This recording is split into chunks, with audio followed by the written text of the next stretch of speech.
حضرت علی رضی اللہ تعالیٰ عنہ فرماتے ہیں، اپنے راز اپنے تک ہی محدود رکھو، خاص طور پر 3 لوگوں کو اپنا راز کبھی مت بتانا۔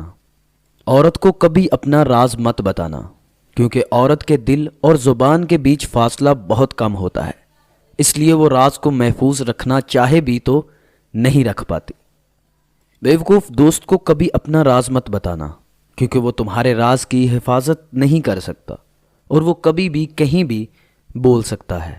کسی بھی جھوٹے انسان کو جو ہمیشہ جھوٹ کا سہارا لیتا ہے، ایسے شخص کو کبھی اپنا راز نہ بتانا۔ ان لوگوں پر اعتبار کرو جو تمہاری 3 باتیں بھانپ سکیں: تمہاری ہنسی میں پوشیدہ درد، تمہارے غصے میں تمہارا پیار، تمہاری خاموشی میں پوشیدہ وجہ۔ زندگی کے 3 اصول بنا لو۔ اس سے ضرور معافی مانگو جسے تم چاہتے ہو، اسے کبھی مت چھوڑو جو تمہیں چاہتا ہے، اور اس سے کبھی کچھ نہ چھپاؤ جو تم پر اعتبار کرتا ہے۔ ہمیشہ ایسے شخص کو چنا کرو جو آپ کو عزت دے، کیونکہ عزت محبت سے کہیں زیادہ خاص ہوتی ہے۔ لوگ تمہیں بدنام کرنے کی لاکھ کوشش کریں گے، لیکن یاد رکھنا، عزت اور ذلت اللہ کے ہاتھ میں ہے۔